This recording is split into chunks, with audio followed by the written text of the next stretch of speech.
de nuevo hacer unas jornadas, en este caso con las guías para profesionales y para la ciudadanía, que hemos iniciado con unas guías sobre cambio climático, porque es un tema que actualmente pues es de gran interés por el impacto que tiene la salud de la población a nivel global. Quería contaros un poco para que conocierais, para la gente que no conoce el observatorio y ha entrado esta vez por primera vez y no entró en el mes de noviembre cuando hicimos las jornadas, que el Observatorio de Salud y Medio Ambiente de Andalucía, como bien ha dicho el director general de Salud Pública y también la directora gerente de la escuela, es un centro de referencia a nivel autonómico que apoya a los profesionales y a la ciudadanía a través de la información, preparación y adaptación a los impactos de las exposiciones ambientales en la salud. Nosotras, el equipo que estamos ahora en el OSMAN, iniciamos nuestro trabajo a mitad del 2021 y realizamos un gran esfuerzo con el apoyo de los profesionales que nos acompañan esta tarde como ponentes y hemos desarrollado un plan para la transferencia de la evidencia científica de calidad a los profesionales de la ciudadanía mediante el desarrollo de guías.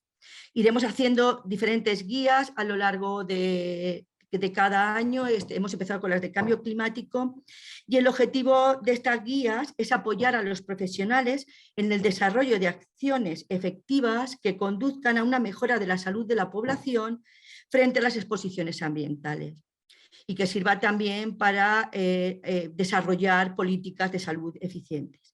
Por otro lado, esa transferencia de la información a la ciudadanía es vital para que tengan información suficiente para poder adoptar medidas frente al impacto del medio ambiente en la salud, que muchas veces no les llega la información de calidad a los ciudadanos. Bueno, yo no me quiero extender porque contamos con un gran número de ponentes esta tarde. Vamos a presentar en primer lugar las guías de la ciudadanía, las guías de los profesionales, perdonan, y posteriormente las de la ciudadanía. Una vez terminemos las ponencias con los ponentes que van a participar esta tarde, ya los presentaré, se le hará una serie de preguntas que serán seleccionadas en el chat, o sea que las personas que están participando en estas jornadas podrán hacer sus preguntas en el chat y posteriormente se las haremos a los ponentes. Y una vez que luego posteriormente pasaremos a hacer la presentación de las guías de ciudadanía y haremos exactamente los mismos con las preguntas al final. Bueno, quería dar la bienvenida y agradecer enormemente a todos los ponentes de esta tarde por el excelente trabajo que han hecho, que creo que para ser el inicio de una nueva etapa en el OSMAN, pues realmente nos ha llenado de satisfacción el ver la entrega y el buen trabajo realizado. Bueno, pues lo que hemos hecho nosotros esta vez hemos hecho dos guías, los ponentes han realizado dos guías, una sobre cambio climático y salud, que ha estado a cargo de Cristina Linares, Julio Díaz y Jesús de la Osa. Y por otro lado, que ellos son, tanto Julio Díaz como Cristina Linares, son directores de la Unidad de Referencia en Cambio Climático, Salud y Medio Ambiente Urbano de la Escuela Nacional de Sanidad del Instituto de Salud Carlos III. Por otra parte, ha participado también Jesús de la Osa en esta guía y él trabaja en el Servicio de Medio Ambiente y Sostenibilidad del Ayuntamiento de Zaragoza. Por otra parte, se ha elaborado otra guía sobre el cambio climático y enfermedades transmitidas por vectores y roedores, y los autores han sido Andrés Iriso, de la sección de zoonosis y riesgos biológicos de la Dirección General de Salud Pública de la Consejería de Sanidad de la Comunidad de Madrid, Ricardo Molina, del Laboratorio de Entomología Médica del Centro Nacional de Microbiología del Instituto de Salud Carlos III, Javier Lucientes, del Departamento de Patología Animal de Sanidad Ambiental del Instituto de Investigación Agroalimentario de Aragón y también de la Facultad de Veterinaria de la Universidad de Zaragoza. Y por otra parte también ha participado Rubén Bueno, del Departamento de Investigación y Desarrollo I+D de los Laboratorios Loquímica, y Eusebio de las Heras, de Naturalia, Naturaleza Urbana, Sociedad Anónima. Bienvenidos a todos, un placer teneros aquí y un orgullo para nosotros contar con vuestra participación y con todo el trabajo que habéis realizado. Voy a dar paso a la presentación de la guía de cambio climático y salud, que es tiempo de adaptación, que no sé si va a empezar, creo que es Cristina Linares la que va a iniciar la presentación, o Julio Díaz, o no sé, vosotros me decís. Hola, buenas tardes, Marina. Venga, adelante, Cristina, un placer. Bueno, creo que veis bien la pantalla, ¿verdad? Sí, Sí, perfectamente. Vale, pues nada, muchas gracias por estar ahí todos esta tarde en esta presentación. Agradecer especialmente a Marina y a Clara Bermúdez Tamayo que contasen con nosotros para la elaboración de esta guía para profesionales en cambio climático y salud. Y bueno, nuestra intención es hacer un pequeño repaso sobre los contenidos principales que hemos tratado en ella. El lema de la guía es tiempo de adaptación, como podéis ver bien ahí, y elegimos ese lema, entre otras cosas, porque, como bien dice el último informe del grupo 2 del IPCC, que ha sido presentado el 28 de febrero, es decir, muy recientemente, la adaptación es uno de los mecanismos claves para hacer frente a los riesgos para la salud del cambio climático. En este grupo 2, en el que colaboramos como autores, se trata de recoger evidencias científicas sobre impacto, adaptación y vulnerabilidad. Y muchas de las certezas científicas y de los impactos que están recogidos en este informe aparecen también de forma especial recogidos en la guía que presentamos esta tarde para la población española.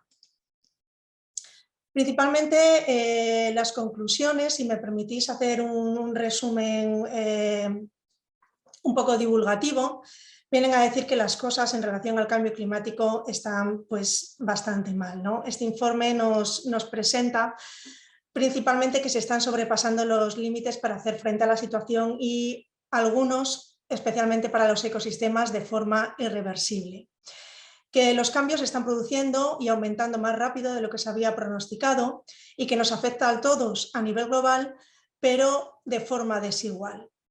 El cambio climático es un problema que se ha generado a partir del exceso de emisiones de gases de efecto invernadero, como bien saben todos ustedes, y que principalmente se debe al modelo de desarrollo que han seguido los países más favorecidos económicamente, basándose en combustibles fósiles. Pero quienes van a sufrir los efectos y los peores impactos de este cambio climático van a ser los países que menos han contribuido a generar el problema.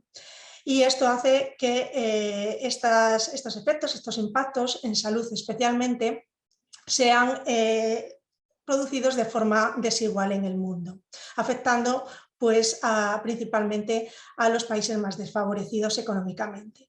Por lo tanto, disponer de sistemas de salud robustos, universales y con sistemas de alerta temprana ante enfermedades y los riesgos para la salud humana nos va a ayudar a hacer frente a estos riesgos del cambio climático, es decir, estamos hablando de la adaptación, sin olvidar la mitigación, por supuesto, pero una de las principales herramientas es la adaptación. Esto además es especialmente importante en nuestra región mediterránea, puesto que nos calentamos, o nos sobrecalentamos, mejor dicho, un 20% más rápido que el resto del mundo. La temperatura media de la superficie global de la superficie del planeta está en torno al 1,1 grados respecto a la era preindustrial. En la región mediterránea ya hemos superado el 1,7 grados, con lo cual los efectos van a ser aún mucho más intensos. Yo siempre digo que la cuenca mediterránea es como hacer un zoom sobre los efectos y los impactos del cambio climático sobre los ecosistemas y especialmente sobre la salud de las personas.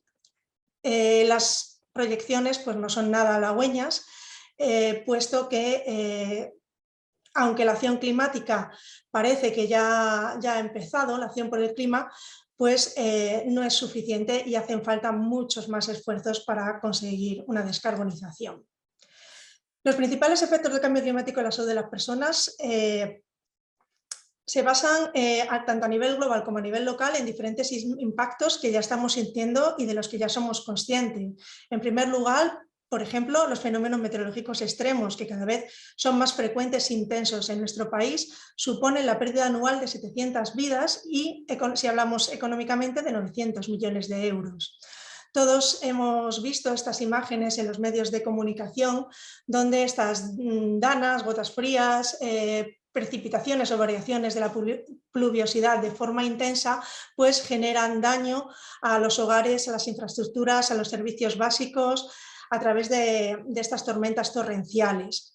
Esto para la salud es importante porque causa, por supuesto, daños directos, traumatismos, lesiones, pérdidas de vida, pero también, y es uno de los aspectos en los que más incide el último informe del IPCC, como decía, del grupo 2, es en los efectos sobre la salud mental de las poblaciones a las que se ven enfrentadas a estos fenómenos meteorológicos extremos. Episodios de ansiedad, de estrés postraumático al evento meteorológico, aumento de riesgo de enfermedades mentales, de trastornos mentales como depresión, y también se ha diagnosticado una mayor pérdida de adherencia a tratamientos en personas que habitualmente, bueno, pues siguen un tratamiento bien de hipertensión, bien de salud mental o de diabetes, etcétera, etcétera. Con lo cual estos efectos ya los estamos sintiendo y ya se están monitorizando y es uno de los aspectos más relevantes y que últimamente más se están investigando del cambio climático. Por otra parte, añadido a estas variaciones de pluviosidad tenemos el otro extremo, es decir, tenemos las sequías.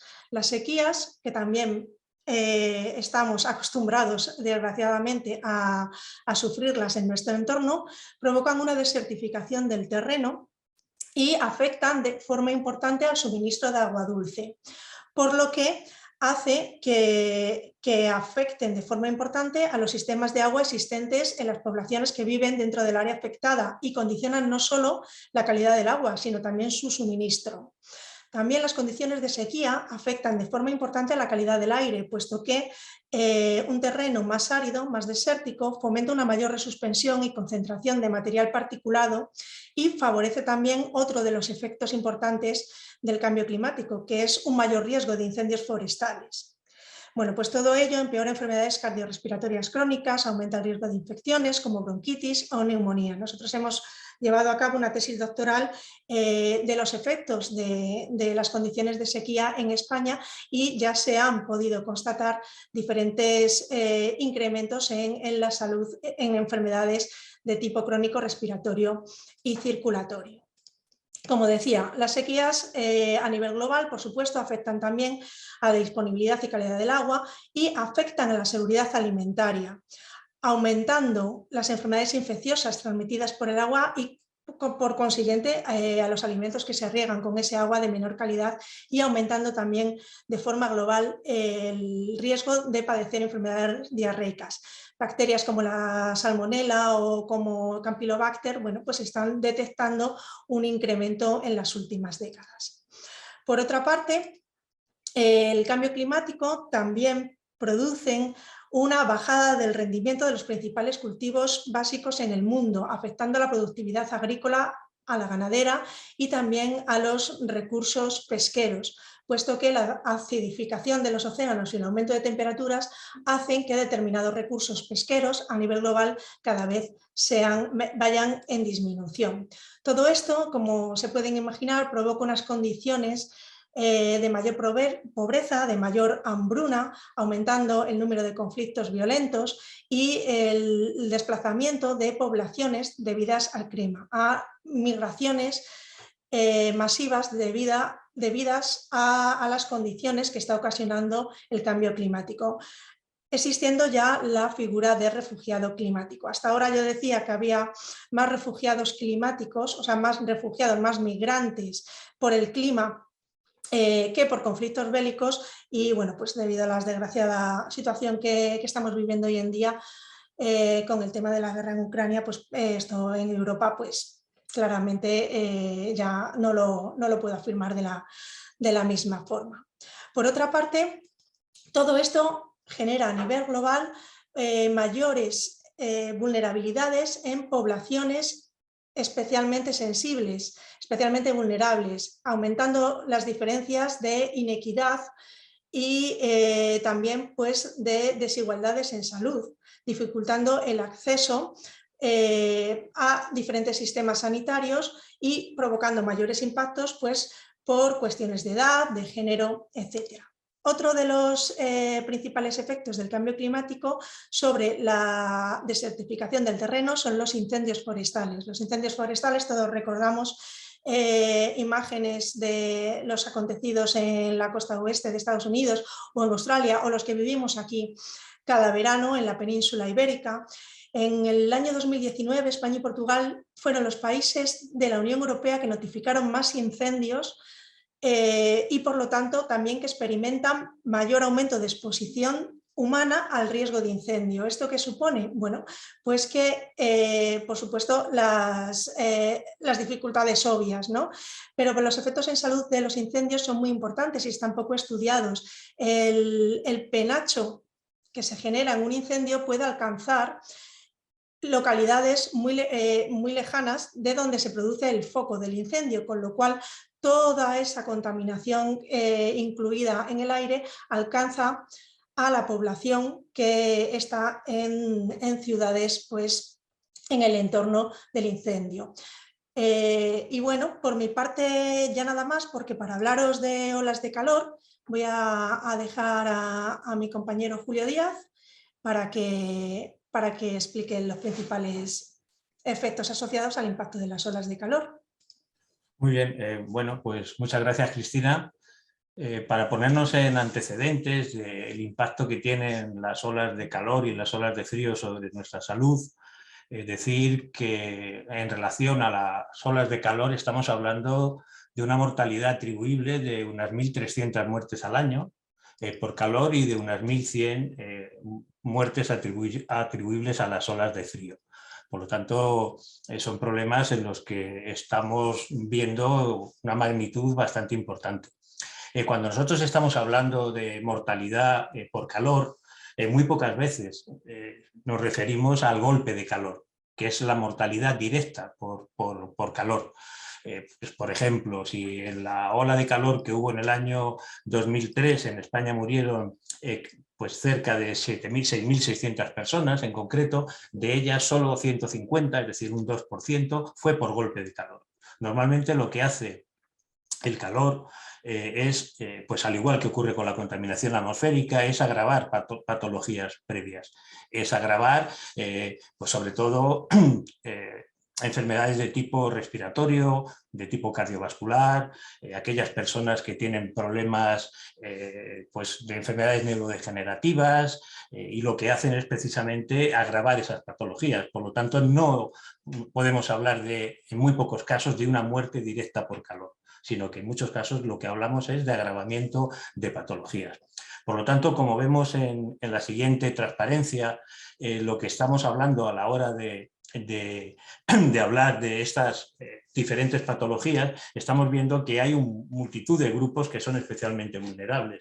Uno de ellos, si me pones la siguiente, Cristina, uno de ellos, pues evidentemente son las personas mayores de 65 años. ¿Por qué? Pues porque suelen ser las que tienen una mayor prevalencia en este tipo de enfermedades. Pero también están los niños. Afortunadamente, los niños muy pocas veces mueren por calor.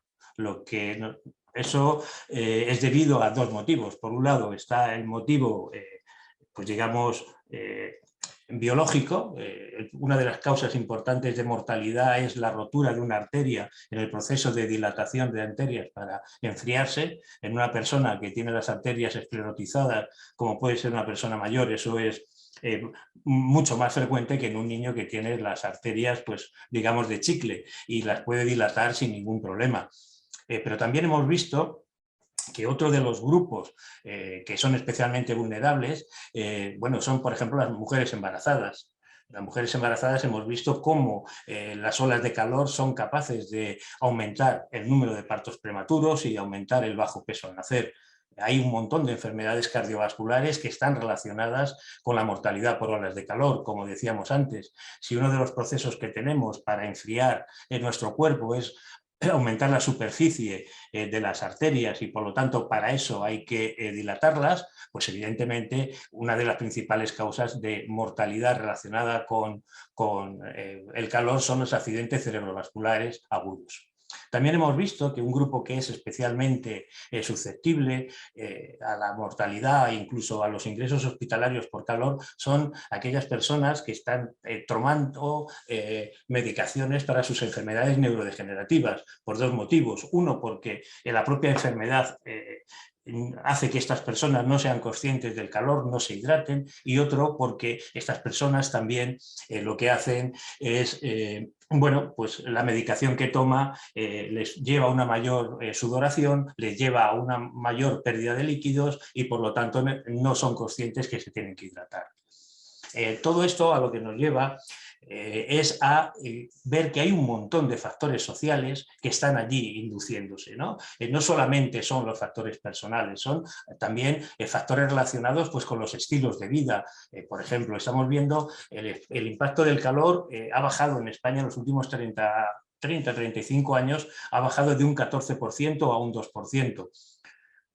Pero en algunos grupos eso no ha ocurrido. ¿En qué grupos, por ejemplo? Pues no ha ocurrido en aquellas personas que trabajan al aire libre.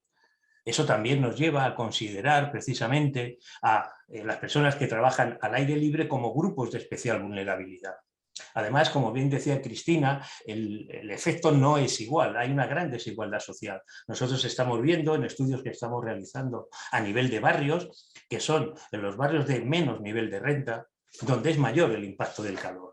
Estamos viendo que son en las ciudades, en los ambientes sobre todo urbanos, donde es mayor el impacto del calor que en relación a los ambientes rurales. Por lo tanto, ¿esto a qué nos lleva? Lo que nos lleva es que hay un montón de factores que están concomitando a la hora de ver lo que es, cuál es la gravedad de una ola de calor. Y estos factores varían de un lugar a otro. Por lo tanto, no tiene sentido el calcularse una definición de ola de calor basándose en umbrales que no se hayan obtenido a partir de valores aplicados a al propio lugar. Es decir, hay ahora mismo, digamos, una controversia entre la definición de ola de calor desde el punto de vista meteorológico, que se basa en un valor constante, en un percentil, es un valor climatológico, y lo que recomienda la OMS, que es lo que recomendamos nosotros, que es determinar para cada población cuál es la temperatura a partir de la cual empieza a aumentar la mortalidad por calor. Como se ve en esta gráfica, esta es, en el eje de las X lo que tenemos es la temperatura máxima diaria y en el eje de las Y lo que tenemos es la mortalidad. Bien, aquí se ve que esto tiene claramente una forma de V y se ven muchas más cosas. Se ve que hay una temperatura que nosotros llamamos temperatura de mínima mortalidad, a partir de la cual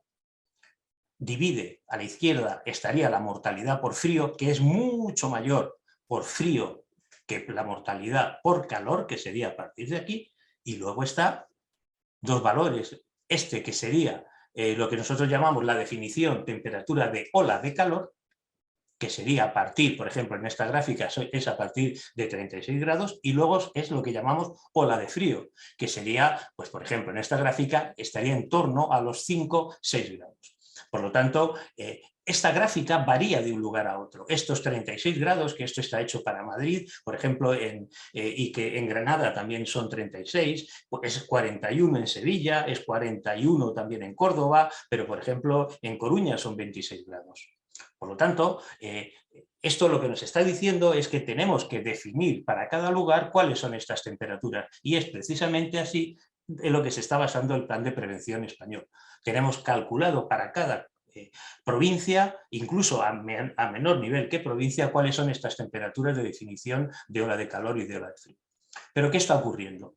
Lo que está ocurriendo es que estas temperaturas de mínima mortalidad están variando en el tiempo. Es decir, lo que estamos viendo es como consecuencia de lo que nosotros llamamos adaptación, estamos viendo que esas temperaturas umbrales o de mínima mortalidad, porque las dos se comportan igual, se están desplazando hacia la derecha. Es decir, por ejemplo, si en Granada antes la definición de ola de calor era 36 grados, estamos viendo que por cada década está aumentando 0,5 grados.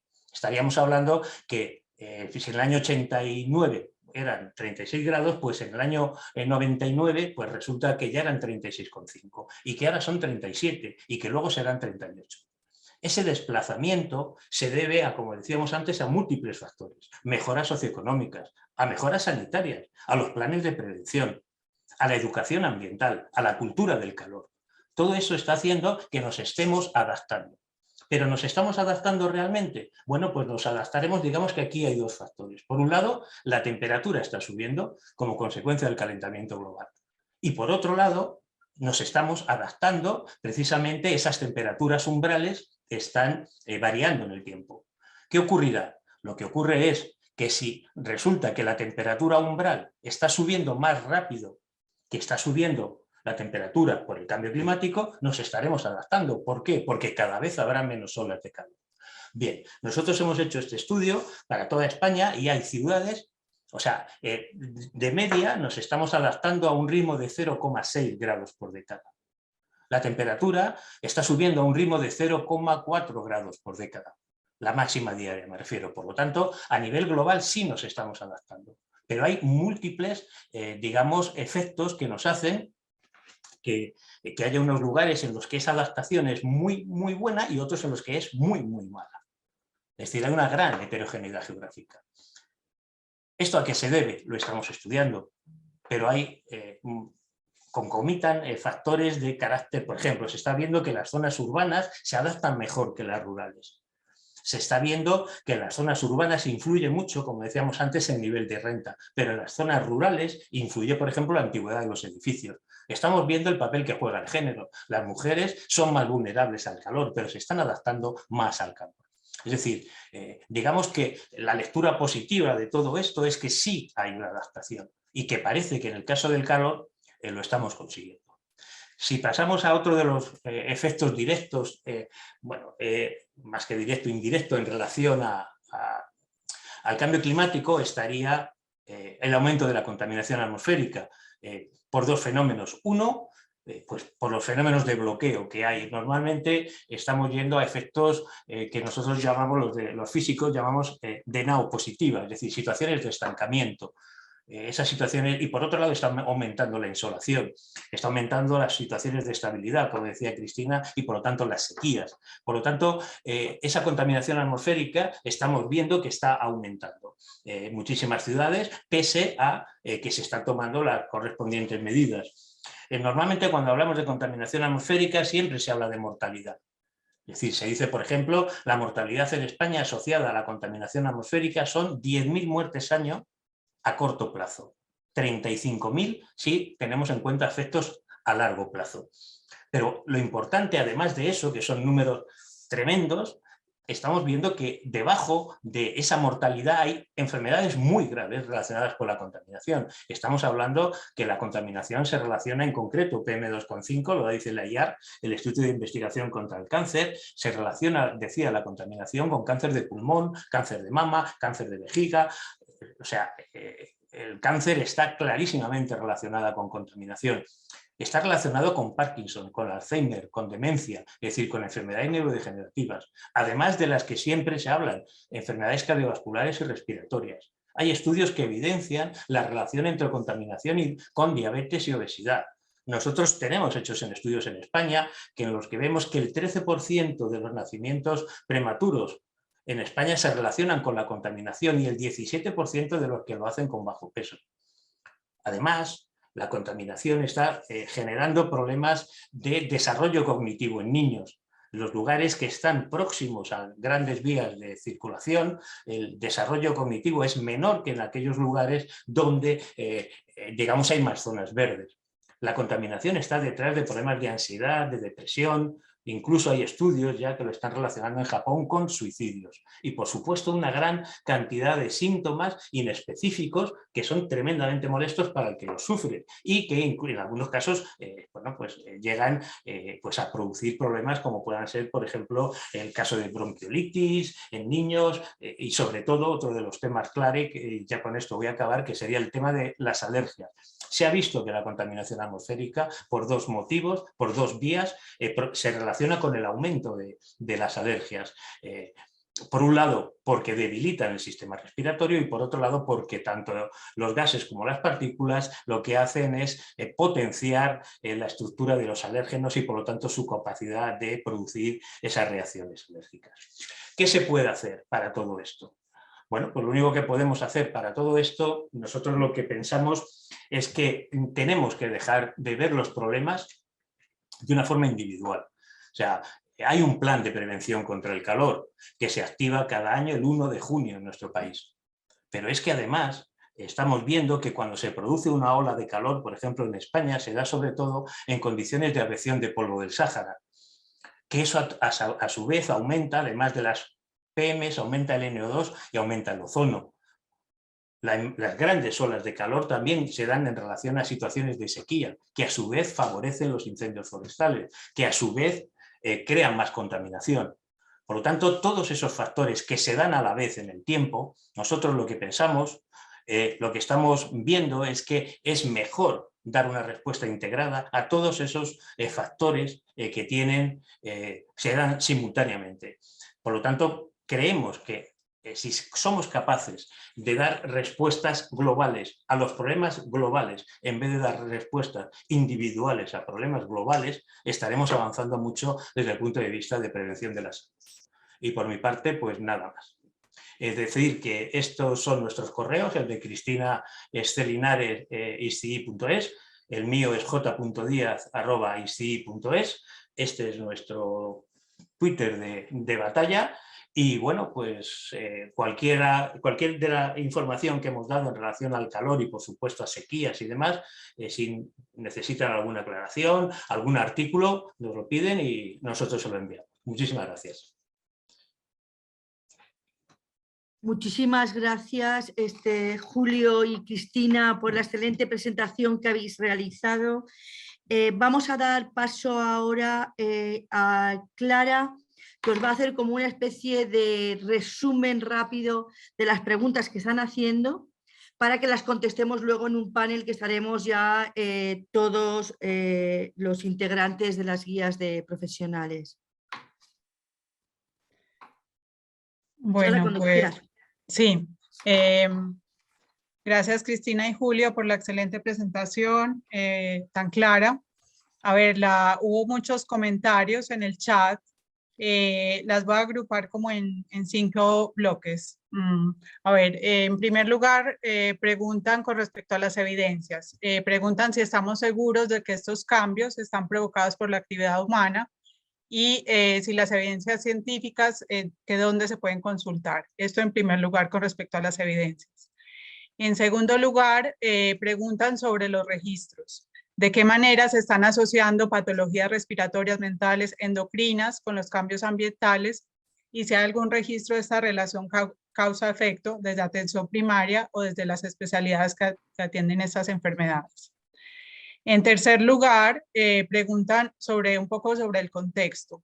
La industria del petróleo, la agricultura, la ganadería intensiva, la deforestación, etcétera, son las principales causas de emisiones de gases de efecto invernadero y problemática climática. Si no paramos esto, ¿cómo vamos a adaptar la prevención de salud desde el concepto de One Health? Y un poco preguntan también por las implicaciones de la guerra de Ucrania y posibilidad de una guerra nuclear indirecta por parada de las centrales. Bueno, en cuarto lugar, las implicaciones para la administración y la industria. Comentan los participantes que para facilitar la adaptación se necesitan medidas de mitigación que en gran medida corresponderían a otras administraciones o iniciativas privadas y desde salud o sanidad podemos incidir en ello, pero sin la acción de los otros nuestro esfuerzo queda diluido, comenta un participante. En segundo lugar, se plantea que estas enfermedades atribuidas al calor son suficientes para que sean determinadas como enfermedades gubernamentales, ya que los gobiernos son los que nos han traído hasta esta situación. Bueno, y que si hay tanta evidencia científica de que es causa de muerte, ¿por qué los gobiernos no toman medidas más importantes? Y finalmente plantean las implicaciones que puede tener esta problemática y las medidas que se proponen para la actividad turística del sol y playa de la que Andalucía, que tiene Andalucía y para los hosteleros y el PIB. Bueno, y finalmente una pregunta sobre la metodología, si esa mortalidad que se eleva en el tiempo se acelera también por el envejecimiento poblacional, si existen gráficos que cruzan esta mortalidad con temperatura y edad. Supongo que la inversión de la pirámide demográfica va a hacer que España sea mucho más sensible que otros países a los efectos de salud del cambio climático, por ejemplo, en salud mental como depresiones, Alzheimer. Bueno, estas son muchísimas preguntas. No sé si queréis, Cristina y Julio, seleccionar un poco y plantear y comentarlas. Y bueno, y a Marina le preguntan cómo llegarán a la población general estas guías. Bueno, yo creo que daremos respuesta a esto una vez se presente la guía que va a presentar Andrés Iriso, sobre cambio climático y enfermedades transmitidas por vectores y roedores, y finalmente haremos la sesión de preguntas a todos en conjunto con todos los panelistas, porque creo que eso va a permitir un mayor debate, mayor discusión, y va a ser mucho más interesante y enriquecedor para todos. Entonces, si os parece, doy paso a Andrés Iriso, que nos va a presentar la guía de profesionales sobre cambio climático y enfermedades transmitidas por vectores y roedores. Bienvenido, Andrés, y adelante cuando quieras. Hola, buenas tardes. Muchísimas gracias, Marina. Muchísimas gracias a todos por vuestra asistencia, y también, evidentemente, a Osman y concretamente pues, a Marina Lacasaña y Clara Bermúdez en particular por la invitación para participar en la elaboración de esta guía. Y hablo tanto en mi nombre como en el de mis compañeros que conjuntamente pues, hemos elaborado el tema de enfermedades vectoriales. Paso a compartir pantalla.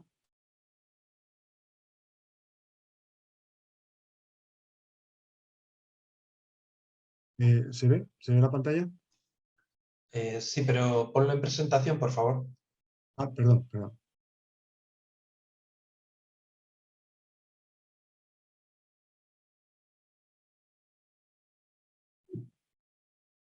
Ahora perfecto.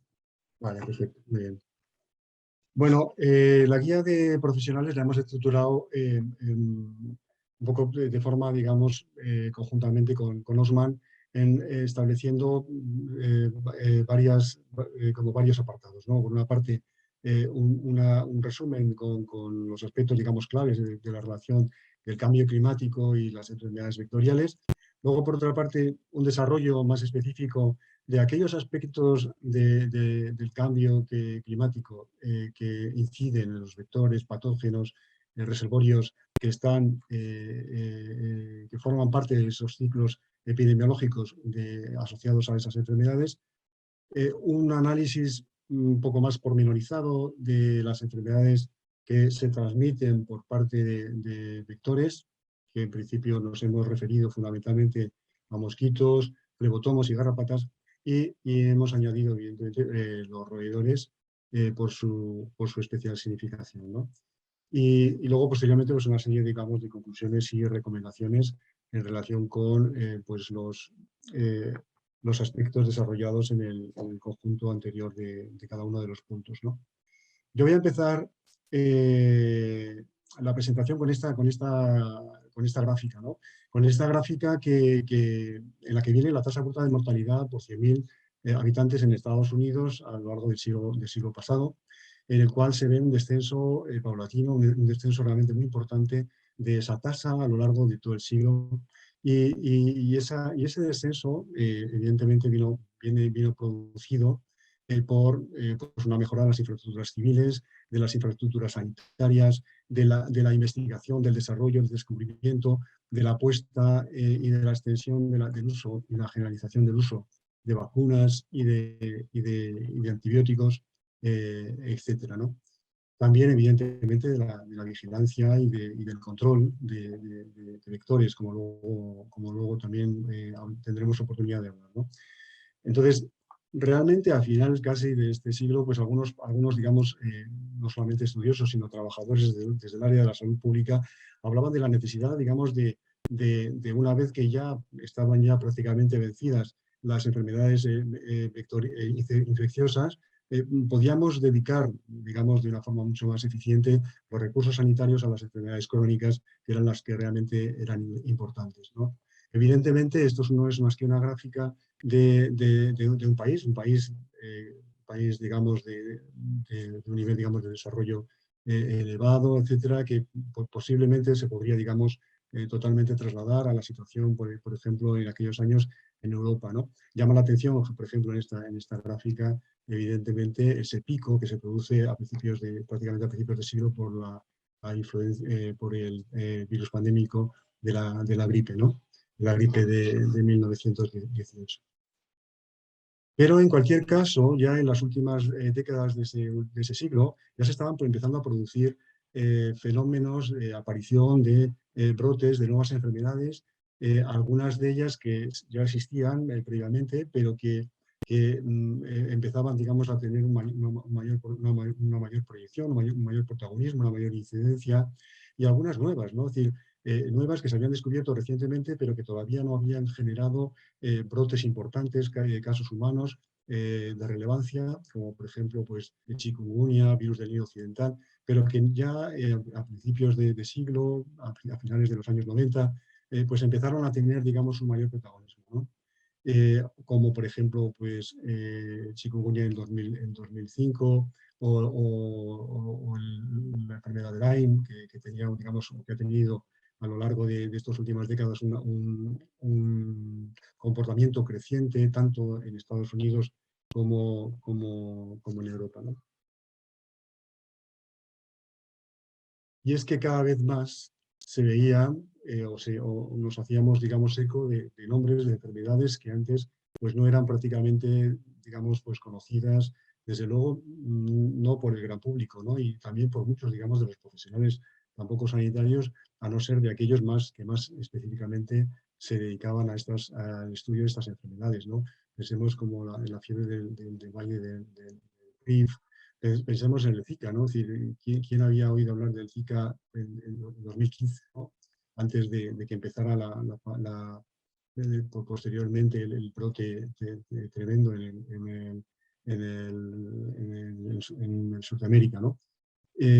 Entonces, lo que quisiera, digamos, reseñar en este sentido es la importancia, digamos, de estas enfermedades que empiezan a tener esa entrada a finales en estas últimas décadas de finales de siglo y entrada de este nuevo siglo XXI, y señalar que la mayor parte de ellas, el 60% aproximadamente o más del 60% son zoonosis, es decir, que se transmiten, en el cual se transmiten a través de los animales o bien directamente o indirectamente, pero con el concurso de un animal que funciona como reservorio de los patógenos y que un 75% son enfermedades emergentes y que por otra parte de todas ellas un 17% son enfermedades de transmisión vectorial. Estas enfermedades vectoriales provocan un gran impacto en la salud pública, ¿no? La OMS en estos momentos estima en unas 700.000 muertes aproximadamente el impacto que producen estas enfermedades a nivel mundial. Es cierto que estas cifras han variado a lo largo del tiempo y que en estos momentos pues, 700 muertes son un número menor de las que eran hace unos cuantos años, ¿no? Fundamentalmente pues, porque ha habido enfermedades que se ha trabajado mucho en ellas para lograr cierto control y una bajada importante, digamos, de los niveles de mortalidad, como por ejemplo en el caso de la malaria, etc., ¿no? Y lo que sí que vemos en este mapa es que el mayor impacto de las enfermedades vectoriales se producen en las regiones tropicales y subtropicales, ¿no? Y fundamentalmente en África. Y vemos que en ese mapa, nosotros, Europa, España, pues aparecemos pues bastante claritos, ¿no? En cualquier caso, eso está cambiando tanto en Europa como en España, ¿no? En España yo quisiera resaltar pues, algunos aspectos, ¿no? que en estos momentos pues, más nos preocupan, ¿no? Por una parte, el aumento de incidencia de la aparición y aparición de casos de leishmaniasis en nuevas áreas, por un brote muy importante que tuvimos en Madrid hace unos años y que ha generado pues, 700 o 800 casos en humanos. También la aparición en zonas del oeste y el centro oeste peninsular de la fiebre hemorrágica de Guinea-Congo desde el año 2016, que ha generado varios casos con varios fallecimientos. Es una enfermedad transmitida, como ya sabéis, por garrapatas. Luego, por otra parte, el establecimiento de vectores invasores, de Aedes, de mosquitos invasores, fundamentalmente Aedes albopictus, tanto en el conjunto de Europa como en España, ¿no? Desde el año 2004 en Cataluña y en 2018 como en la Comunidad de Madrid, ¿no? Que hacen más probable la aparición de brotes, veremos, de arbovirosis tropicales como el dengue, el chikungunya o el zika. También otros arbovirus también, ¿no? como Aedes aegypti, que estuvo en Fuerteventura en 2017, pero que finalmente pudo ser erradicado, o Aedes japonicus, que se está en estos momentos expandiendo por el norte peninsular, ¿no? Los primeros casos de dengue autóctono de 2018 ya marcan un cambio de tendencia y evidentemente es otro escenario el que vivimos en la enfermedad del virus del Nilo occidental, con el brote de casos humanos que ocurrió en 2020 en Andalucía y Extremadura con 77 afectados. ¿A qué se debe este cambio de tendencia, de este patrón, ¿no? Es decir, ya Julio y Cristina nos han hablado, digamos, de ese cambio, de esa crisis, de esas características que se están produciendo, esas modificaciones que está conllevando el cambio climático, y que a mí me gustaría resaltar brevemente algunas de ellas, fundamentalmente porque están en la base luego posteriormente de la influencia que van a tener en la biología, en los ciclos vitales, de los vectores, de los patógenos que transmiten y en suma de las enfermedades que luego transmiten, ¿no? Se está produciendo por una parte un calentamiento global, hablaba Julio, Cristina, me parece que de 1,7 grados en el área del Mediterráneo, que encontramos que los inviernos son más cortos, las temperaturas más moderadas, con menos heladas. Esto evidentemente facilita, digamos, el paso de esta estación a gran cantidad de vectores que no van a tener, digamos, ese problema de una época en la cual los fríos, las heladas van a obligar a un cese de su actividad o incluso van a aumentar, digamos, la mortalidad de forma importante, ¿no? Por otra parte, los veranos se alargan tanto hacia la primavera como hacia el otoño, ¿no? Y también son más frecuentes, como han comentado también, las olas de calor, las noches tropicales, esas noches en las cuales la temperatura sube por encima de los 20 grados y que permite, digamos, una mayor actividad de los insectos y otros artrópodos vectores, ¿no? Se está modificando también el régimen de precipitaciones, con una tendencia en principio a la baja, pero también con sobre todo, una irregularidad muy grande en su distribución temporal, ¿no? Y evidentemente, pues lo que también ha sido resaltado, el aumento de los fenómenos extremos, como sequías e inundaciones. Todo ello, evidentemente, influye de una forma directa en los vectores y en los patógenos, ¿no? ¿Cuáles son, digamos, los aspectos fundamentales que podríamos resaltar en este sentido?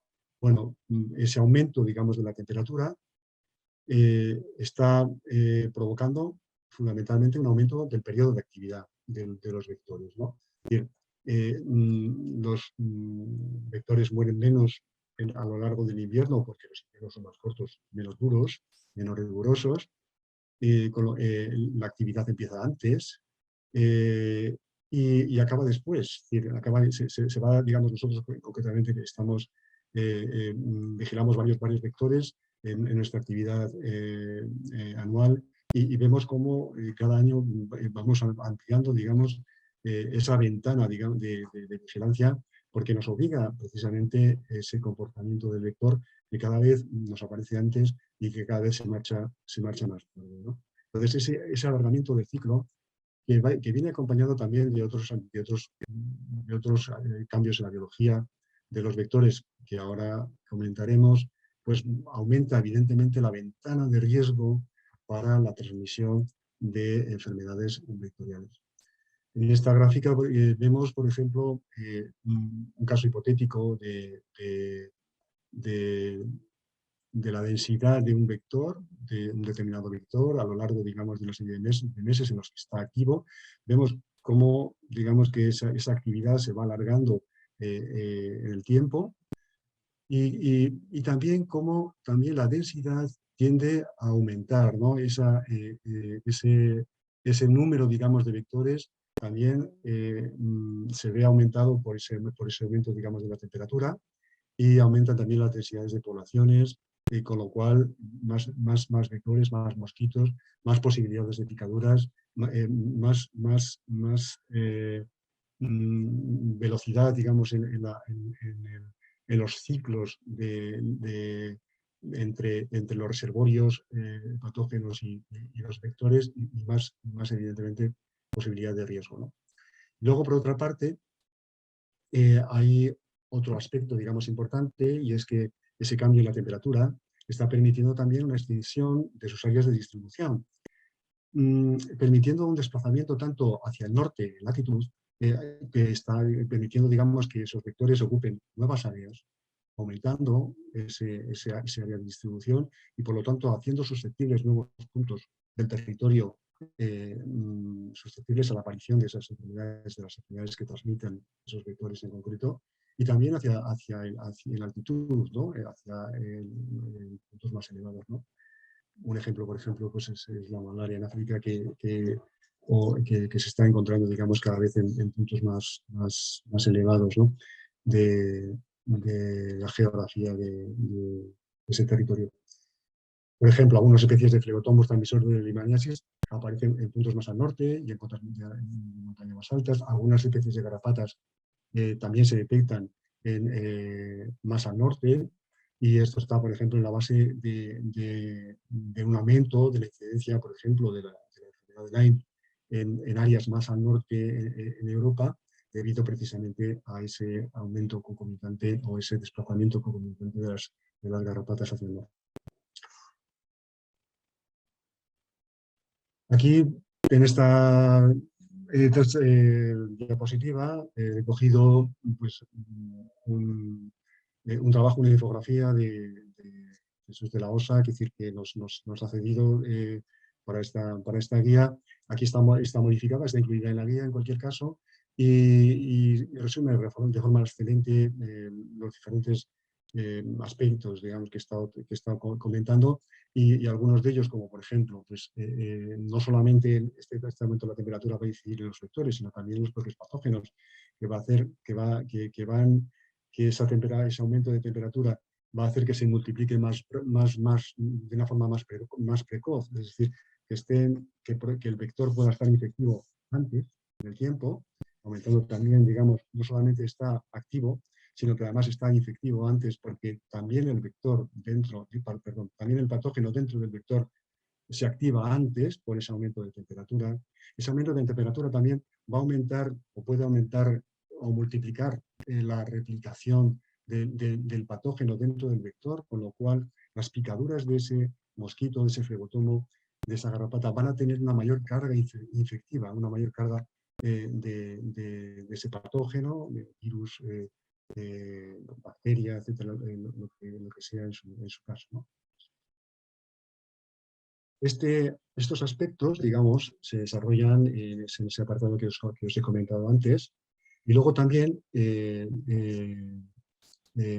lo que consideramos, o que lo que contemplamos también, es el hecho de que no solamente el cambio climático está en la base, digamos, de esos cambios, ¿no? De esas posibles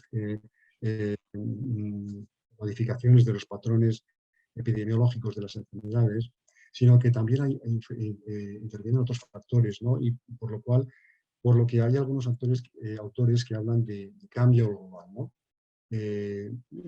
aspectos como los cambios en uso del suelo, cambios en la morfología urbana, el manejo de espacios naturales y fauna silvestre, la globalización de los viajes, el comercio y el turismo, son algunos de ellos, ¿no? Y esto lo vamos, digamos, señalando en la guía en los diferentes apartados, en las diferentes enfermedades y en los diferentes vectores que tratamos.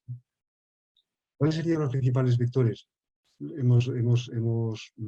Fundamentalmente nos hemos circunscrito a mosquitos, flebotomos y garrapatas, ¿no?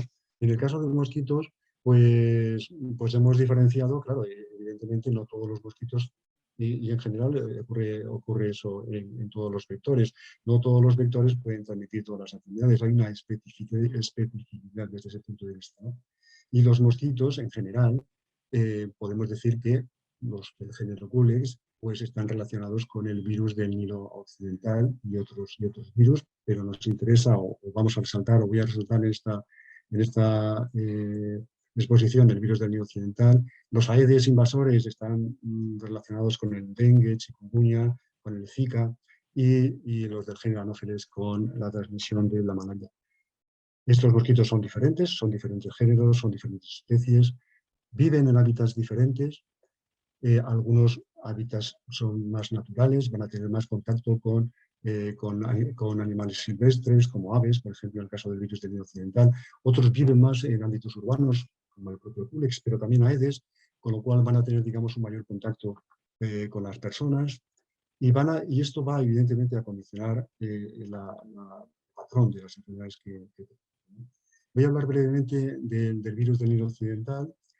Como enfermedad, digamos, ejemplo, es una enfermedad en la cual intervienen aves como reservorio.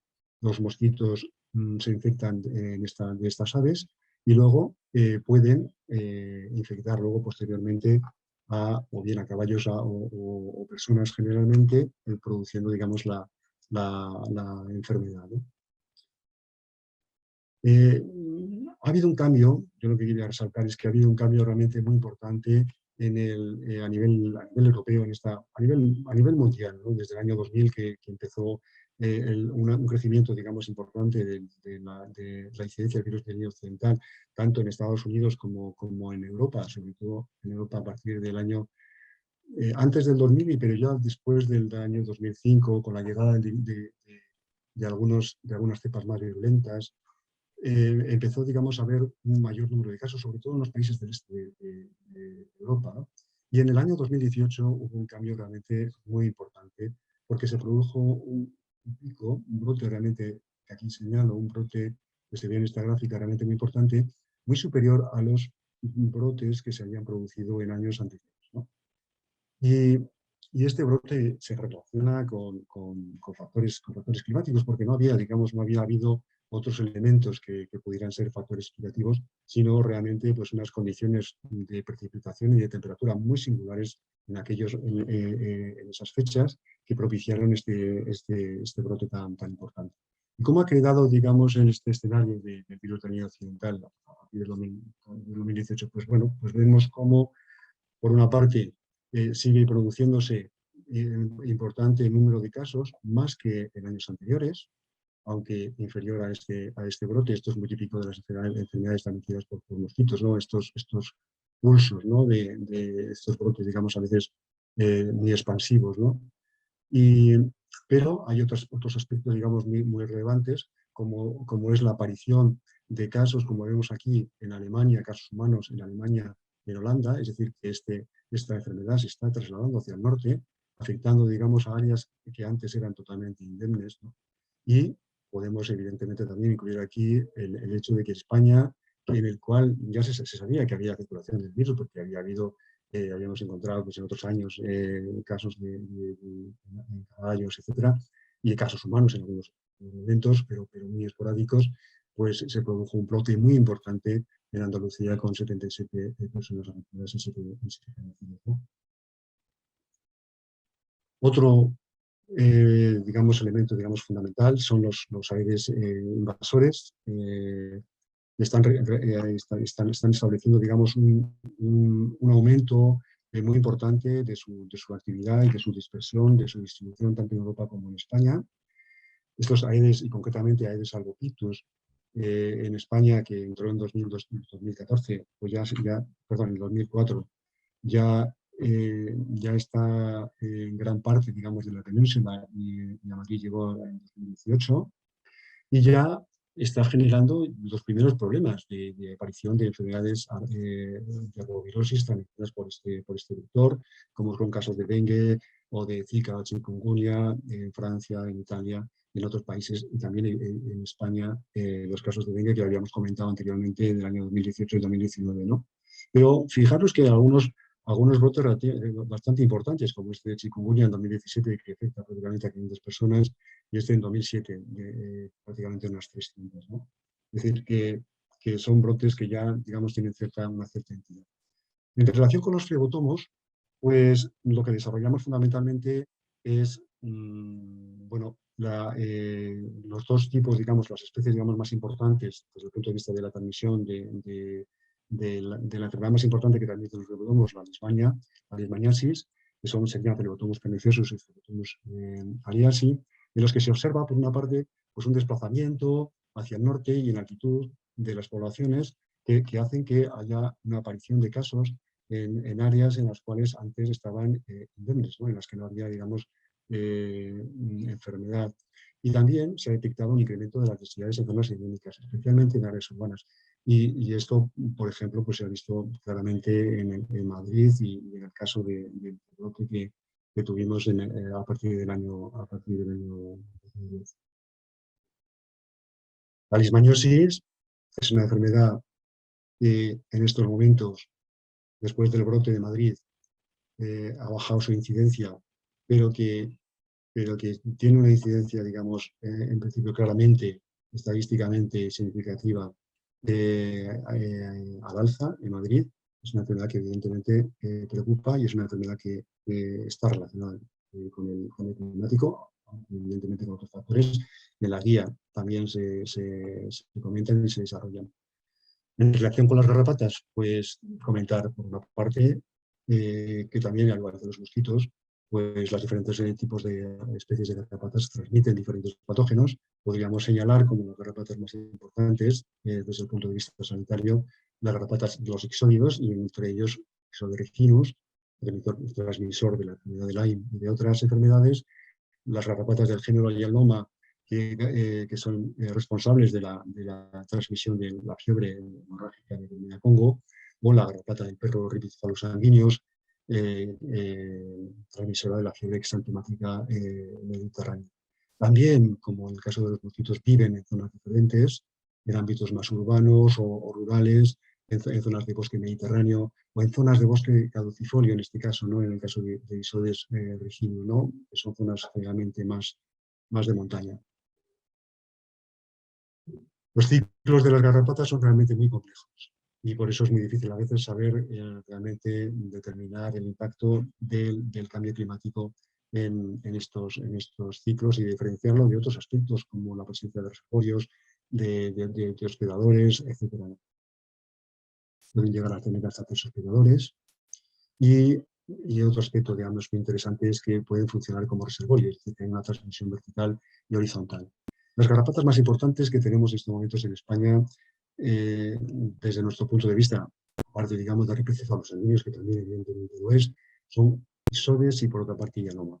Y estas garrapatas, que tienen esta distribución, aquí en este mapa se ve, es decir, esta distribución de Hyaloma fundamentalmente en la parte sur y centro-oeste peninsular, es una garrapata fundamentalmente mediterránea, una garrapata también africana, algunas especies, y Ixodes, por otra parte, es una garrapata más del continente europeo, es una garrapata más del ámbito atlántico, del ámbito de los bosques caducifolios, que en España está más circunscrita al área del Pirineo, de la cordillera cantábrica y de las áreas, digamos, de forestales de las sierras del centro peninsular. En este caso, lo que se observa por el cambio climático es un desplazamiento de estas garrapatas hacia el norte. Y esto lo que significa desde el punto de vista, de las enfermedades que van a transmitir es que en principio las enfermedades que transmiten ISODES van a disminuir en incidencia previsiblemente en España, porque esta garrapata va a estar cada vez más confinada en ciertas áreas, mientras que Yaloma va a ver, digamos, aumentada su área de distribución y evidentemente va a aumentar en ese caso el riesgo de las enfermedades que esta garrapata transmite. Bueno, como conclusiones y recomendaciones, me gustaría volver otra vez a esta gráfica con la que empezábamos. ¿Por qué? Porque esta gráfica prácticamente, que era del siglo XX, es la gráfica prácticamente del siglo XXI. Porque hoy como en 2018, en siglo pasado, estamos metidos en una pandemia, en este caso, de coronavirus, pero una pandemia al fin y al cabo. Y vemos cómo el trabajo, digamos, de salud pública, el trabajo de otras áreas de infraestructura sanitaria, la investigación, la extensión, digamos, de esas vacunas, esos tratamientos, etcétera, consiguió bajar, digamos, esas tasas, ¿no?, de mortalidad hasta prácticamente niveles realmente que no tenían absolutamente nada que ver con los niveles del principio, ¿no?, y ese es el reto. Ese es el reto para este siglo, ¿no? Es decir, conseguir que a pesar de los problemas que el cambio climático, a pesar de los problemas que esos otros factores que hemos hablado van a suponernos a la hora, digamos, de aumentar la incidencia de esas enfermedades, podamos ser capaces de establecer los mecanismos que nos permitan controlar, que nos permitan reducir esa tasa de mortalidad que puedan producir estas enfermedades. En este caso infecciosas, estamos hablando de las vectoriales, pero bueno, esto es una gráfica de enfermedades infecciosas que sabemos. Y para ello necesitamos, evidentemente, ya lo han comentado antes, un enfoque One Health, es decir, una cooperación entre los diferentes sectores, ¿no?, de salud animal, salud humana, de medio ambiente, ¿no? Y que establezca, digamos, lazos de coordinación sectorial y territorial. Y que dentro de un marco de referencia, que podría ser el Plan Nacional de Adaptación al Cambio Climático, pueda desarrollar ese objetivo, ¿no?, de prevenir los riesgos para la salud derivados de las enfermedades infecciosas, vectoriales y no vectoriales, y que establezca líneas de acción, como este Plan Nacional que ya está en marcha, frente a las enfermedades transmitidas por vectores, pero que solamente se refiere a las enfermedades de dengue, chikungunya y zika, y que debería, digamos, ampliarse a otras enfermedades, como planteamos realmente en la guía también, y que se desarrollen a partir de ahí, dentro de ese, digamos, enfoque One Health, pues todos estos aspectos que aquí señalamos, ¿no? Es decir, investigación, vigilancia, capacidad de diagnóstico, capacidad, digamos, de control, ¿no? Porque es importante, digamos, conocer la epidemiología de esas enfermedades, separar el impacto del clima de otros impactos, porque eso nos va a permitir, en un momento dado, tener la capacidad de dirigir nuestros esfuerzos en las direcciones correctas, poder identificar vectores y reservorios, porque es realmente muy importante, y desarrollar vacunas y tratamientos, etc. La vigilancia es fundamental. Y para salud pública es el elemento, es la llave, es el instrumento de nuestro trabajo, ¿no? Y ahí lo que realmente es fundamental es desarrollar sistemas de vigilancia de fauna silvestre y doméstica que nos permitan detectar posibles patógenos emergentes y que nos permitan seguimiento de otros reservorios para poder detectar posibles subidas de incidencia que puedan, digamos, que puedan en el futuro traducirse en casos humanos. Reforzar la vigilancia entomológica, evidentemente, y sobre todo también trabajar de una forma conjunta entre aquellos profesionales que se dedican a la salud, digamos, humana, propiamente, digamos, la vigilancia epidemiológica, con el tema, digamos, de los que nos dedicamos al tema de la entomología o el estudio de la prevalencia en animales, ¿no?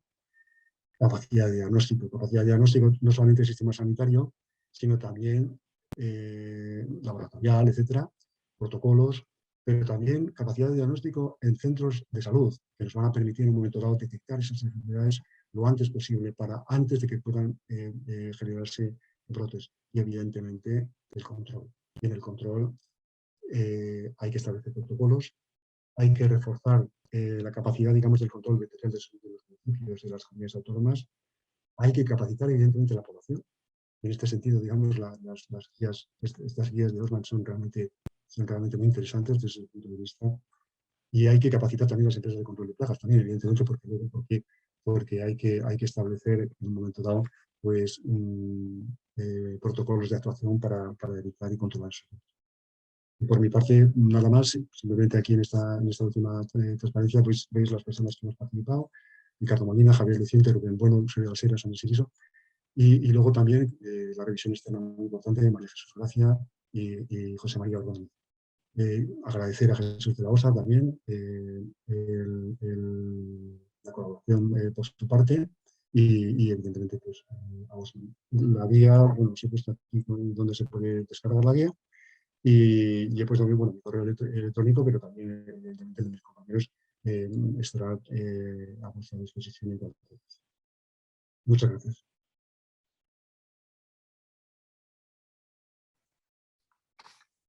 Muchísimas gracias, Andrés, por tu excelente presentación, muy clara. Creo que ha habido bastantes intervenciones por lo que yo estaba viendo en el chat.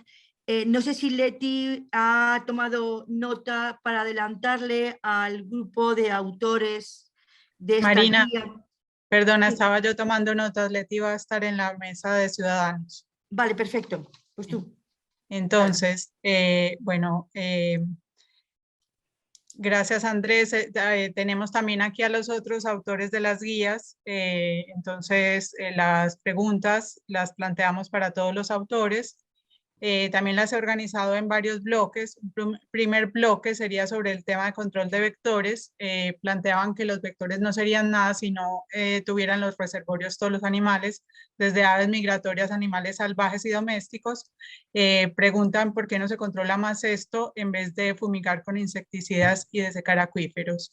También plantean que dado que el cambio climático y otros factores hacen que tengamos temperaturas primaverales gran parte del año, incluida Navarra, si no sería necesario ampliar los planes de control de vectores, a veces restringidos a periodos de abril a noviembre, a todo el año. Hay otro segundo bloque donde se plantean un poco las implicaciones para Andalucía. Se habla sobre las implicaciones que puede tener la caza y las granjas cinegéticas, los vallados de las fincas donde se puede estar más expuestos a picaduras de vectores y transmisión de enfermedades. También se plantea sobre los caballos de las marismas, que son patrimonio a proteger como la propia Doñana, el rocío, otro de las perlas culturales andaluzas en las que millones de personas y miles de caballos se ponen en peligro, con las aves migratorias que están detrás de los brotes de West Nile. ¿Cómo se puede solucionar esto? También se plantea que, bueno, a un participante le gustaría saber si aparte de las altas temperaturas, otro factor de que aparezcan estas enfermedades en Europa tiene que ver con los procesos migratorios de población desde los países del hemisferio sur. Otro bloque en cuanto a investigación, se preguntaba si tenéis conocimiento de que se estén efectuando estudios en territorios insulares, es decir, en Baleares y Canarias. Finalmente se plantean cuestiones en torno a la profesión veterinaria. La importancia de la profesión veterinaria en el control de la zoonosis no está siendo reconocida en España, no se reconoce que un veterinario cura no solo animales, sino a la humanidad y el medio ambiente. Por otra parte, se plantea que los clínicos veterinarios están desatendidos porque no tienen sistemas de salud pública a los cuales dirigirse y en muchos casos ven leishmaniasis. Y también plantean que por qué no se declara la leishmaniasis como enfermedad que deba tener una vacunación obligatoria de perros. Estas serían un poco las cuestiones que se plantean. Bueno, muchísimas gracias, Clara. Yo creo que vamos ahora que todos los panelistas pues abran sus cámaras y Clara irá formulando también las preguntas y se podría establecer un debate entre todos que yo creo que va a ser una parte muy interesante de esta jornada. Pues yo creo que Clara ha hecho una relación de preguntas que viene de una forma muy rápida. Yo creo que ahora pues podría ir formulando preguntas a todos los autores de las guías y entraríamos en un debate que puede ser de interés. Pues adelante, Clara. Ya, no sé si están ya todos con las cámaras, los micrófonos abiertos y empezamos esta sesión de debate. Sí, la primera era en cuanto a las evidencias, y estamos seguros de que estos cambios están provocados por la actividad humana y que dónde se pueden consultar esas evidencias. Bueno, pues ahora, como decíamos en la presentación, el 28 de febrero se presentó el AR6, que es el 6º informe del IPCC. Lo que se estableció en el primer informe del IPCC allá por los años 80 fue precisamente eso, que no existía ningún género de duda en que el origen del cambio climático es antrópico. Entonces, ahora mismo, en las últimas informaciones que hay, se dice que más del 99,9% de los científicos establecen que el cambio climático es de origen antrópico. Por lo tanto, y esas evidencias lo puedes consultar o se pueden consultar en el primer informe del IPCC. Por lo tanto, no hay género de duda de que el cambio climático es de origen antrópico, por lo menos desde el punto de vista de la ciencia. Entonces, yo ahí no establecería ningún tipo de duda, vamos. Vale, con respecto a los registros. Pues evidentemente cuando nosotros hablamos de estudios, son estudios epidemiológicos. Entonces, evidentemente se basan en registros que pueden ser, si son de mortalidad, son datos que están de mortalidad diaria suministrados por el INE. Estamos trabajando en los casos de mortalidad siempre con un periodo de tiempo de al menos de 10 años. Entonces eso te permite poder realizar estudios epidemiológicos que sirven para dos cosas. Por un lado, determinar esas temperaturas umbrales de disparo, que precisamente son en las que se basa el plan de prevención ante altas temperaturas del Gobierno de España. Y por otro lado, te sirve para ver cuáles son esos impactos. Te sirve para cuantificar el impacto. Además sirve para establecer los retrasos temporales que hay desde que se produce la causa hasta que se produce el impacto. Por ejemplo, en el caso de la mortalidad por olas de calor, sabemos que después del pico de calor, pues normalmente la mortalidad aumenta entre el mismo día, 1, 2, 3 días después. Máximo 4 días. Por lo tanto, desde el punto de vista de ver cuál va a ser su posible efecto en la mortalidad diaria, no te tienes que ir a más allá de 4 días.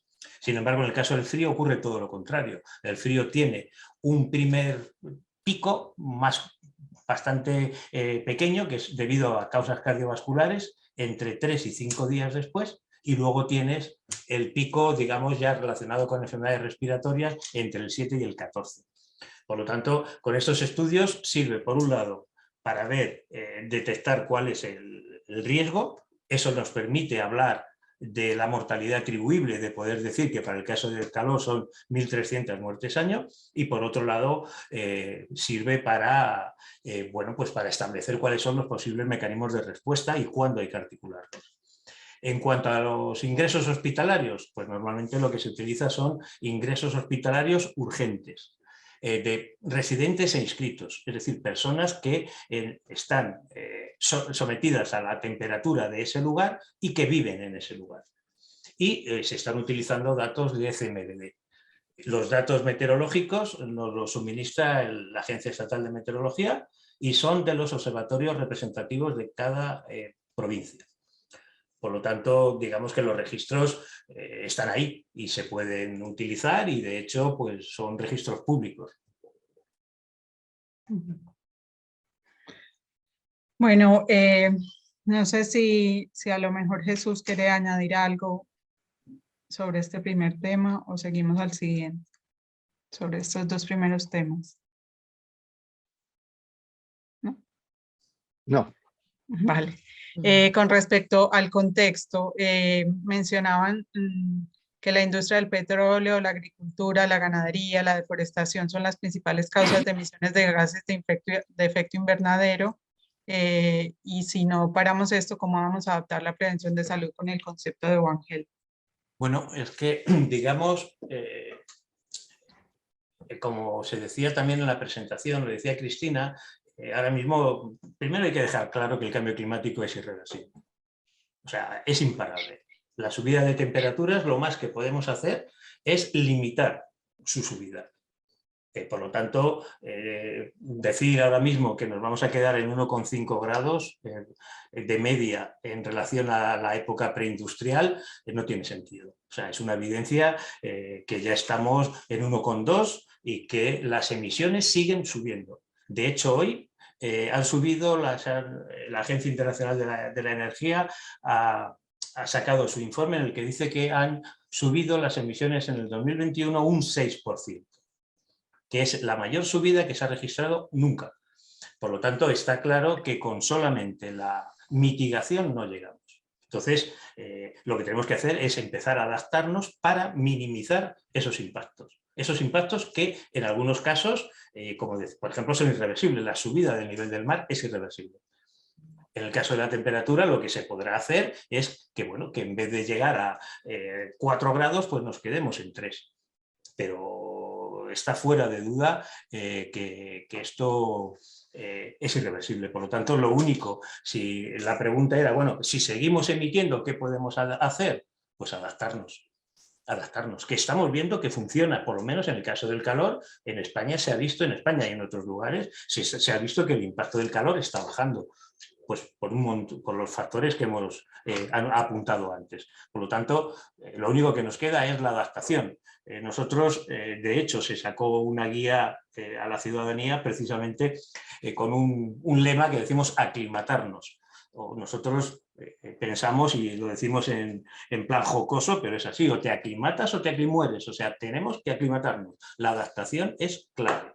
Por lo tanto, puesto que la mitigación tenemos que exprimirla al máximo, pero lo que, como bien decía Cristina, tenemos que seguir el ritmo de adaptación y utilizar todos los organismos, todos los recursos que tenemos e implicar a la mayor parte de organismos en esos planes de adaptación, que ahora parece que están circunscritos únicamente a temas muy concretos.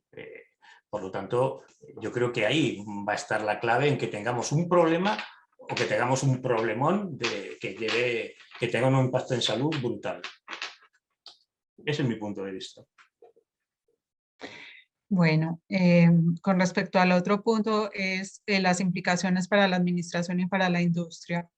Que esto, para facilitar la adaptación se necesitan medidas de mitigación que en gran medida corresponderían a otras administraciones. Y también comentan sobre las implicaciones de la actividad turística de sol y playa en Andalucía y el impacto para los hosteleros y el PIB. Ya, es que a veces para hacer tortilla hay que romper huevos. Entonces, una de las cosas que tenemos que empezar a tener claro es que no se trata de cambiar de fuentes de energía. O sea, solamente no se trata de eso. Se trata de que hay que reducir consumo. Tenemos que reducir consumo en cuanto a la utilización de los recursos que disponemos, no cambiar unos por otros. Por lo tanto, hay actividades que van a ser incompatibles, pero simplemente por cuestiones geográficas. Y, o sea, si vamos a estar hablando que en regiones de Andalucía, pues probablemente en algunas regiones se superen los 50 grados en verano, de forma habitual, no en picos, pues el turismo yo creo que se va a resentir bastante. Entonces, desde mi punto de vista, lo que tenemos que hacer es empezar a pensar en modificar algunos tipos de turismo, en modificar cierto tipo de actividades. Por ejemplo, las emisiones máximas, o uno de los grupos de mayor emisión, es el transporte. Tenemos que empezar a pensar en que no podemos seguir utilizando los mismos medios de transporte. No podemos, y no se trata de cambiar un coche, un vehículo, digamos, de combustión interna por un vehículo eléctrico solo. Se trata de que hay que cambiar los modelos de movilidad. Se trata de que no podemos ir con el coche a comprar el pan. sea eléctrico, sea... O sea, es que tenemos que cambiar el chip. Y no se trata de ir poniendo parches y qué hacemos con tal y con cual. Hay que dar una respuesta global. Nosotros somos partidarios que muchos de estos problemas que se tienen es porque no se ve el cambio climático como un problema de salud.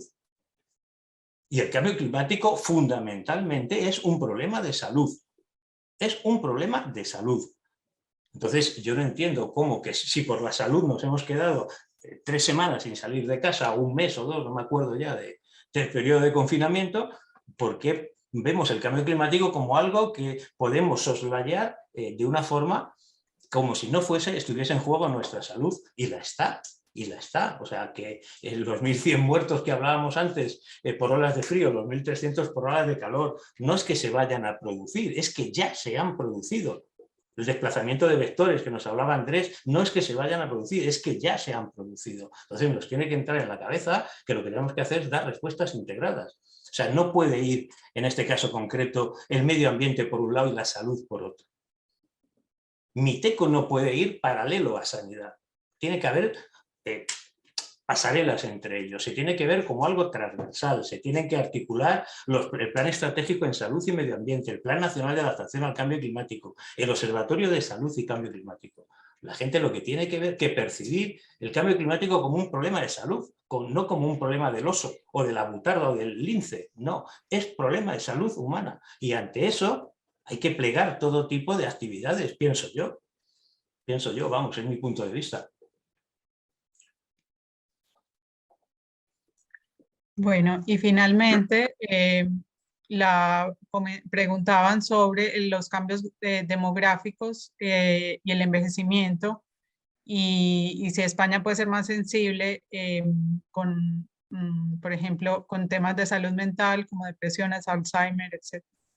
Sí, bueno, está claro que lo hemos dicho al principio, que uno de los principales grupos es el de mayores de 65 años. Pero yo creo que ahí, más que... hemos hecho un estudio en el que se ve que esas 1.300 muertes año atribuibles al calor, si no hay adaptación, podrían pasar a 13.000 muertes. Ahora bien, si nosotros nos adaptamos, si somos conscientes de que precisamente mejorando nuestro sistema sanitario, mejorando los planes de prevención, articulando medidas de mejora sanitaria, utilizando o poniendo a los grupos de especial vulnerabilidad por delante, haciendo planes de prevención que no simplemente sea decir, bueno, las mujeres embarazadas son un grupo de riesgo, no, articular planes para que las mujeres embarazadas en caso de olas de calor no estén expuestas al calor. De eso se trata cuando se mete un grupo de riesgo en un plan de prevención. Entonces, decía que si nosotros nos adaptamos, nos vamos a quedar en prácticamente 1.000 muertes al año, incluso en el peor de los escenarios. Incluso teniendo en cuenta el envejecimiento de la población, que era la pregunta. Por lo tanto, la respuesta a esa pregunta es que el envejecimiento de la población va a jugar un papel mucho más pequeño que el que va a jugar la adaptación, viendo la adaptación como mejora en todo lo que hemos estado hablando. Servicios sanitarios, mejora de infraestructuras, planes de prevención más ajustados, remodelación de edificios, renovación de edificios, utilización de técnicas para refrigerar.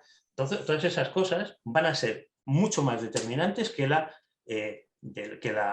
edad de la población. De hecho, en un estudio que tenemos hecho para los distritos de Madrid, se ve que por encima, en cuanto al impacto del calor en la mortalidad, por encima de lo envejecido que está un determinado distrito, la variable que resulta más representativa es el nivel de renta.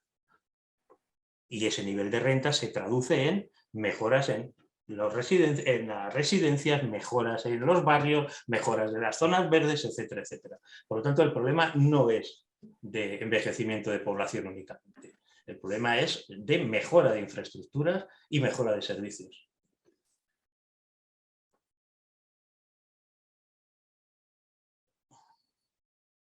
Muy bien, sí, no sé si tenéis algún comentario más sobre esta primera parte o pasamos a la parte de vectores.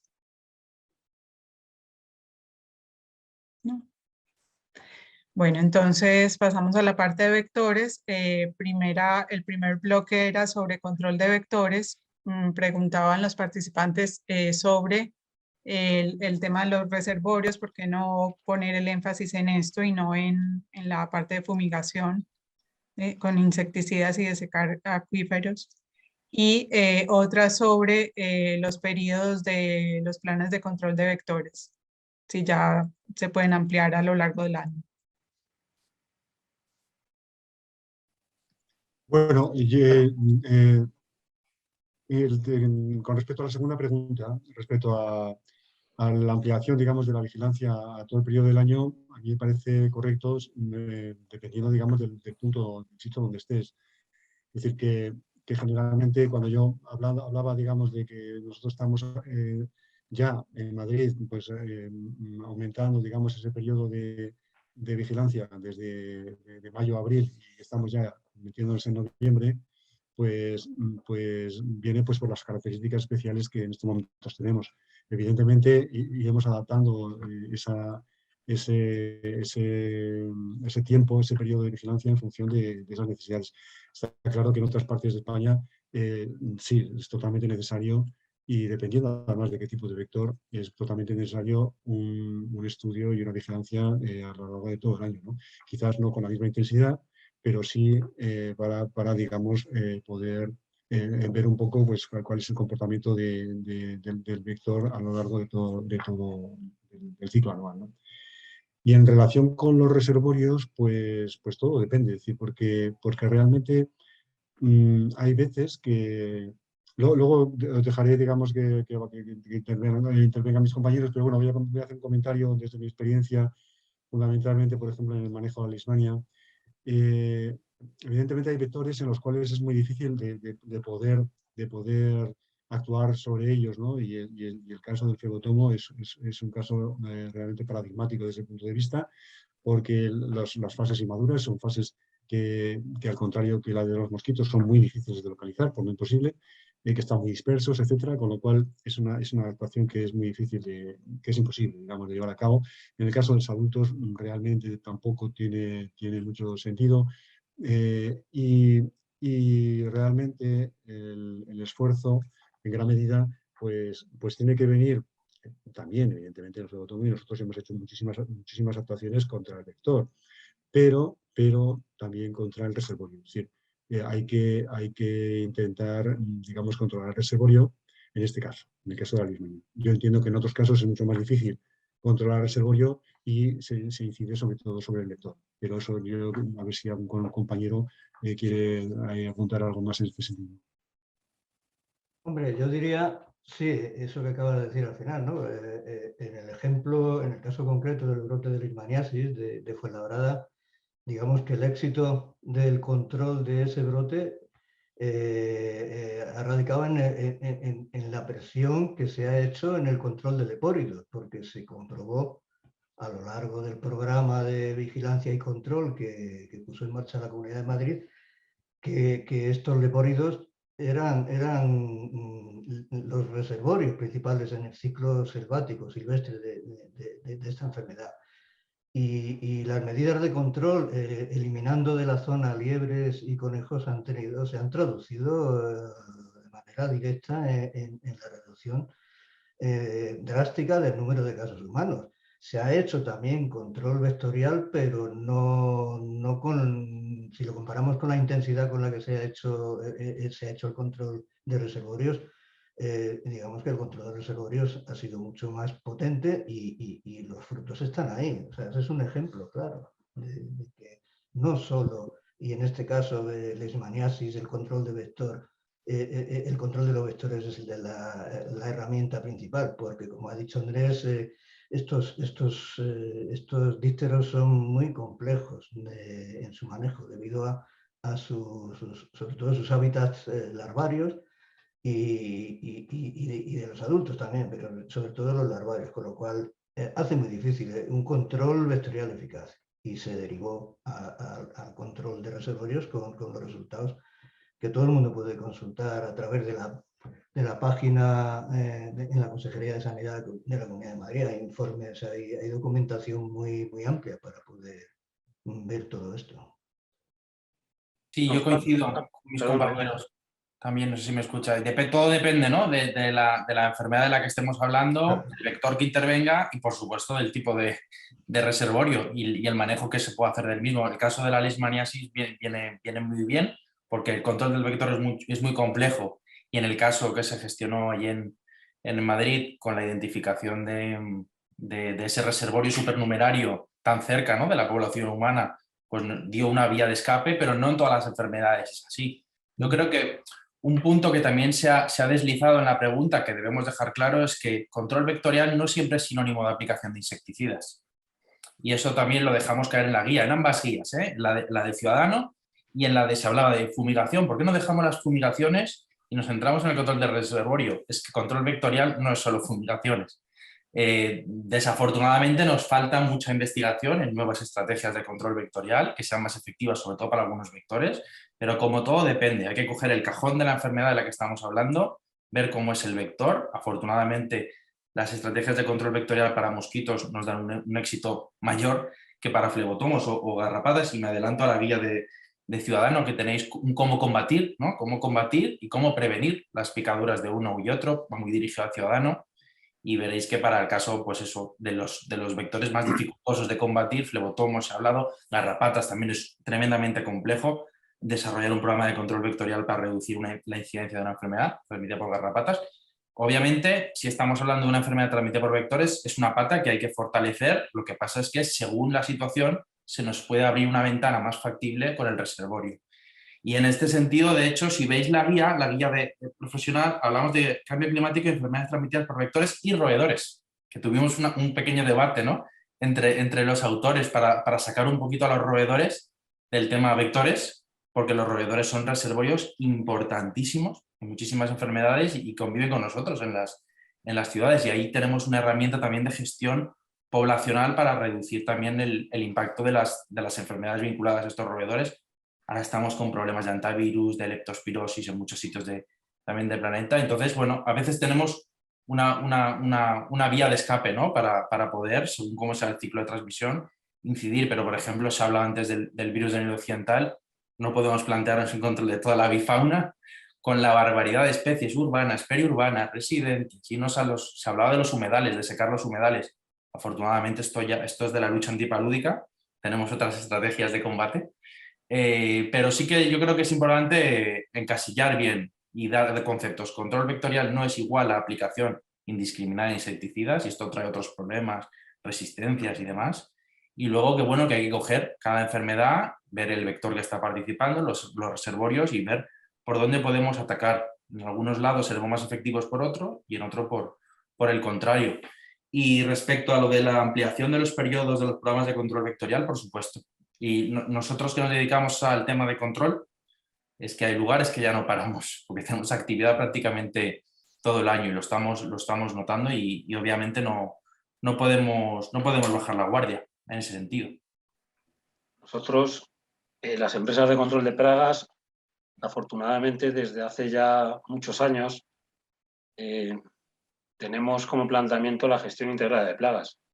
Es decir, cuando ponemos encima de la mesa un plan de control, no lo basamos, como decía Rubén, ya en el uso de químicos. Es más, posiblemente eso sea un último recurso, sino una gestión integrada. Dentro de esa gestión son las medidas preventivas o correctoras, muchas de ellas de ordenación del medio, de gestión de fauna, etcétera, las que van a poder o permitirnos ejercer un control efectivo. Y luego, además, estos planes de gestión, en la actualidad normalmente hay un primer paso, que es el diagnóstico. Sobre ese diagnóstico basamos un plan que va a ser específico, bien por especie o bien por la zona, y no será lo mismo una ciudad del sur que una del norte. Y luego incluso hay un apartado que es final, que es la evaluación. Esa misma evaluación que vamos a hacer del plan, normalmente que anualmente, nos va a decir si ese plan se ha ajustado a las necesidades y si ha sido efectivo o no. Digo esto por el hecho de la amplitud del plan.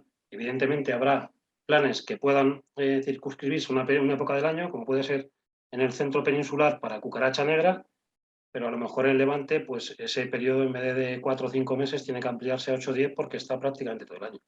Quiere decir que, afortunadamente, las empresas de control nos hemos ido formando en los últimos años, Y los planes de gestión es algo más complejo que el aplicar biocidas.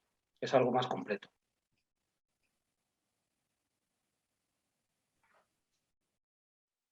Bueno, como vamos regular de tiempo, no sé, Marina, si lo dejamos ahí y seguimos con las de Ciudadanos, porque nos faltaban un poco las implicaciones para Andalucía. No se te escucha, Marina. Pues a lo mejor si pudieran hacer algún resumen rápido de las Vale. implicaciones para Andalucía. Sí, nos comentaban sobre la caza, los caballos y sobre el papel de la inmigración, de la población migratoria.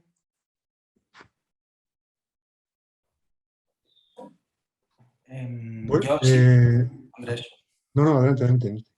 No, yo me estaba apuntando, creo que también se hablaba mucho en referencia al tema del virus del Nilo Occidental, que es un poquito pues ¿no? la patata caliente, ¿no? De la primera transmisión vectorial en Andalucía y demás. Pero ya a mí, y en la misma pregunta se iban deslizando cuestiones que no están de todo claras. Ya no podemos seguir achacando a aves migratorias, ni se hablaba de Doñana, de los caballos, estaba empezando a mezclar cuestiones. Quiero decir, esto es una zoonosis endémica, pero no endémica desde el brote de 2020, sino desde hace más de 20 años, que lleva circulando en muchas especies de aves, pero también muchas residentes que no migran, que no se mueven allí. Con lo cual, yo creo que es importante ponerle nombre a las cosas, saber que es algo que tenemos aquí circulando, que no empezar a disparar hacia afuera. Además, recuerdo perfectamente, porque tuvimos que dar un poquito de soporte en el control vectorial, al principio había mucha desinformación. Incluso se habló de una especie de mosquito que apuntaba Andrés, como el Aedes japonicus, que acababa de llegar a España, pero solo estaba en el tercio norte, que es un vector potencial en condiciones de laboratorio que ni siquiera se ha comprobado aún en campo del virus del Nilo Occidental, y empezaron a mezclarse cosas. Un mosquito que llega nuevo, una ave que es migratoria y una enfermedad que se muestra con virulencia de repente. Hemos dado con el caso, cuando estamos hablando de un mosquito que no está en Andalucía, ¿no? Entonces, no, esto es el mosquito común, es una zoonosis endémica que lleva mucho tiempo circulando, de forma más silenciosa, de forma menos, el diagnóstico también habrá mejorado, hay muchas cuestiones, pero o vemos los porqués o no vamos a poder arremangarnos y comenzar a trabajar realmente en la prevención. Yo creo que esto, en este ejemplo, es perfecto. Y en estos 2 años se ha avanzado mucho. Hay un plan específico de control de vectores a nivel de Andalucía, de los más completos que conozco en España, que además integrando todas las patas, la vigilancia entomológica, la epidemiológica, también la animal, porque el virus del Nilo Occidental es una de las zoonosis en mayúsculas, ¿no? Implica muchísimas cosas, ¿no?